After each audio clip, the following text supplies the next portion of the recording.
wabarakatuh, dan selamat pagi anak-anak. Pada hari ini kita semua akan belajar online tentang tema 3, yaitu peduli terhadap makhluk hidup.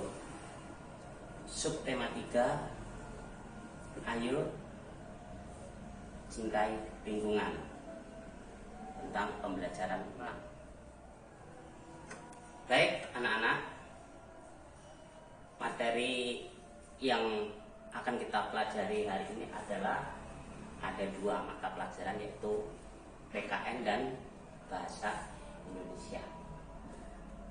PKN yang kita pelajari hari ini adalah hak dan kewajiban, sedangkan Bahasa Indonesia kita akan belajar tentang wawancara. Baik anak-anak, sebelum kita melangkah yang lebih jauh, apakah kalian semua itu masih ingat tentang perbedaan antara hak dan kewajiban? Ya, untuk mengingat materi tersebut, coba kita baca bersama. Kewajiban adalah segala sesuatu yang harus kita lakukan. Jadi segala sesuatu yang harus kita lakukan itu adalah kewajiban. Sedangkan hak adalah segala sesuatu yang kita dapatkan atau segala sesuatu yang berhak kita dapatkan setelah kita melakukan kewajiban. Itu perbedaan pokok antara kewajiban dan hak. Anak-anak, bumi kita itu sangat luas, ya. Bumi kita itu terdiri dari daratan dan lautan. Nah, yang terdiri dari lautan itu saja, bumi kita itu dihuni oleh berbagai macam hewan maupun tumbuhan. Ya tidak. Nah, sedangkan Indonesia sendiri itu yang wilayahnya itu tersebar dari Sabang sampai Merauke sana itu dihidupi, ditempati sekitar berapa spesies? Sekitar 3.000 spesies hewan, dan beberapa diantaranya adalah hewan langka yang hampir punah. Hewan atau tumbuhan yang langka tadi, yang itu harus kita jaga sebaik-baiknya, jangan sampai punah. Kalau punah bagaimana? Kita akan kehilangan kekayaan alam tersebut. Oleh karena itu, kekayaan alam yang ada di Indonesia itu harus kita manfaatkan sebaik-baiknya tanpa melupakan kelangsungan hidup mereka. Jadi kita itu boleh memanfaatkan hasil tumbuhan, hasil sumber daya alam tumbuhan, tapi kita tidak boleh meremehkan kelangsungan hidup hewan. Ya kan? Contohnya banyak sekali kita cari rumput di padang, di sabana. Kita tidak boleh menembak burung. Kalau kita menembak burung berarti kita membunuh kekayaan alam kita itu sendiri. Maka kita tidak boleh berbuat yang tidak baik terhadap kelangsungan hidup hewan. Selanjutnya anak-anak, untuk pertemuan hari ini kita perlu memahami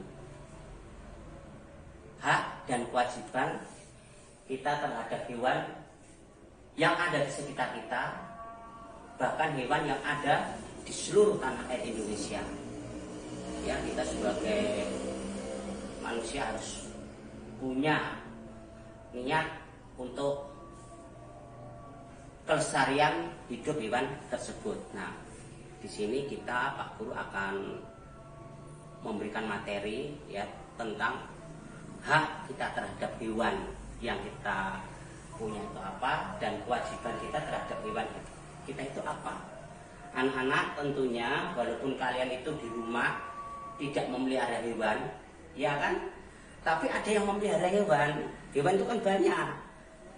Ada ayam, ada kucing, ada kambing, ada sapi. ada harimau. Tapi masa harimau itu dipelihara di rumah? Ada harimau dipelihara di rumah itu, tapi di luar negeri sana. Tapi kalau di negara Indonesia, biasanya hewan yang dipelihara di rumah itu adalah hewan yang biasa juga dipelihara oleh petani. Oleh karena itu, pada hewan tersebut kita punya hak, ya. Setelah hewan itu kita pelihara, kita itu punya hak. Pada dasarnya itu ada dua. Pertama, hewan tersebut kita pelihara dengan baik, dikasih makan dengan baik, dengan harapan apa? Hewan nanti tumbuh dengan sehat. Nah, sedangkan setelah tumbuh dengan sehat, hewan tersebut besar.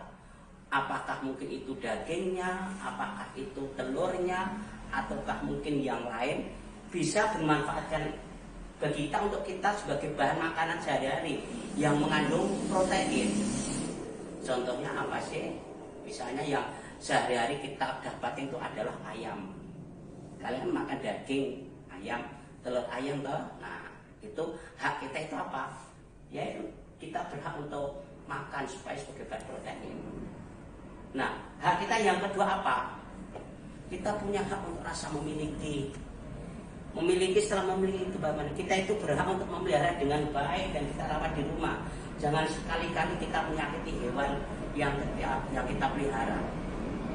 Karena dengan menyakiti secara tidak langsung kita juga merusak kelestarian hewan yang ada di Indonesia.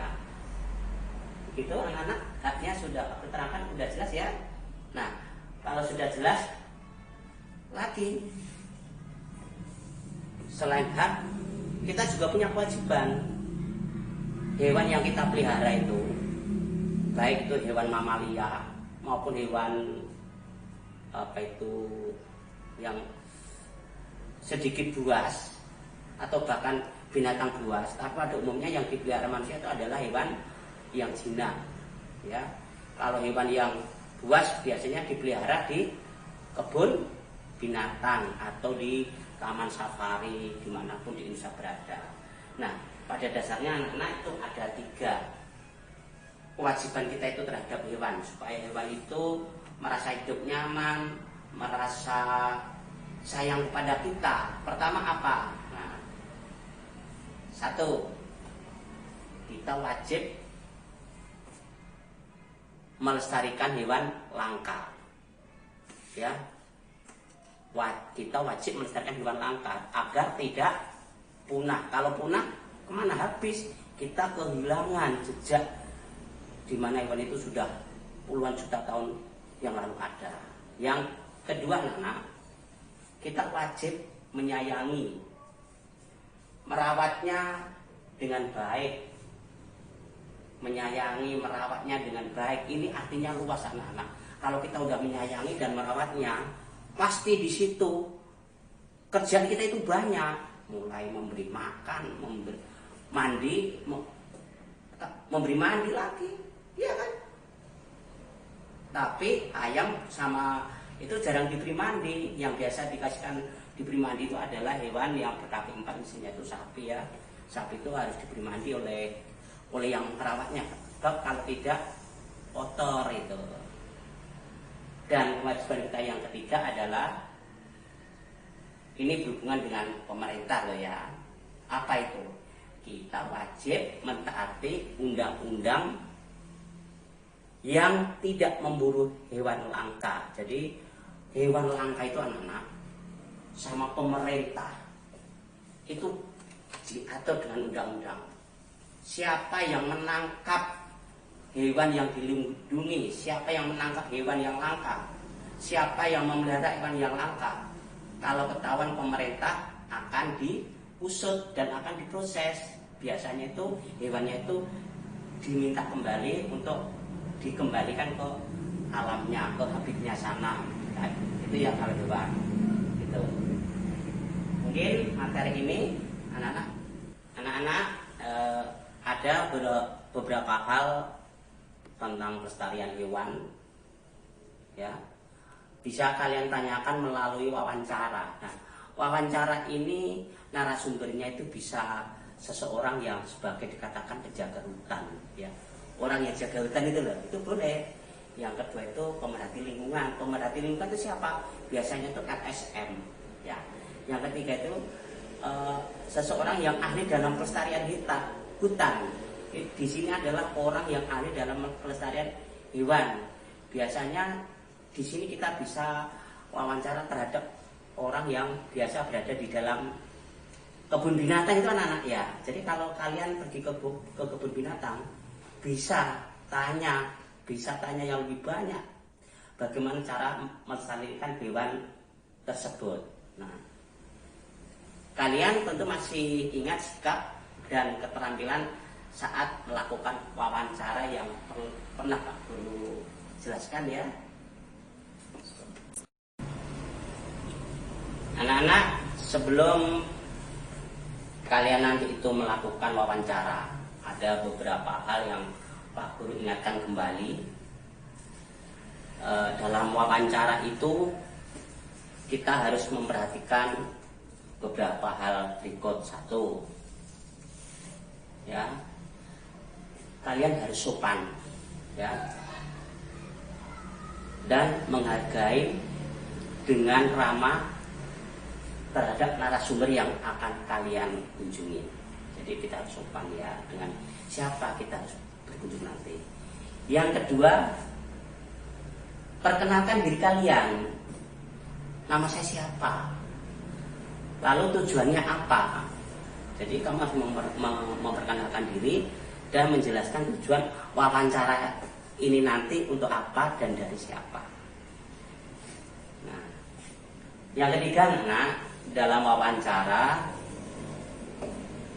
tidak menyela pembicaraan, menggunakan bahasa yang baik dan benar saat menyampaikan pertanyaan. Intinya di sini anak-anak, kalian nanti kalau melakukan wawancara, kalau narasumber itu sedang berbicara, kalian jangan memotong pembicaraannya, ya kan? Tidak menyela pembicaraan di situ. Kalian tidak boleh memotong pembicaraan narasumber. Tunggu narasumber selesai, baru kalian bertanya yang lebih bagus lagi dengan menggunakan bahasa yang baik dan yang benar pada saat kalian ingin bertanya lagi, ya, melalui menyampaikan pertanyaan. Dan yang keempat, anak-anak, setelah kamu itu berwawancara dengan narasumber itu sudah selesai, ya, tentunya butuh kecepatan menulis, butuh ingatan yang tajam, anak-anak. Jangan lupa, anak-anak, kalian akhiri dengan ucapan apa? Terima kasih dan memberi apa itu? Gerakan kita itu senang terhadap yang kita kunjungi. Jadi 4 hal ini kalau kamu perhatikan, narasumber itu akan bangga, oh saya diperlukan oleh si ini demi pelestarian hewan yang ada di Indonesia. Okay. Baik anak-anak, agar kalian nanti bisa menulis pertanyaan yang bagus dan bermutu, ada 7 ciri pertanyaan yang bagus ya. 1, sesuai dengan topik atau tema, jadi harus sesuai. Yang kedua, jawabannya bukannya ya atau tidak, jadi harus lebih baik itu berupa penjelasan. Yang ketiga, anak-anak, ciri yang ketiga, pertanyaan tersebut harus menggali lebih banyak informasi supaya materinya lebih banyak. Yang keempat, diawali dengan kata tanya, ya, kata tanya. Ya. Yang kelima, fokus atau terpusat, jangan bingung dengan di sekitar kita.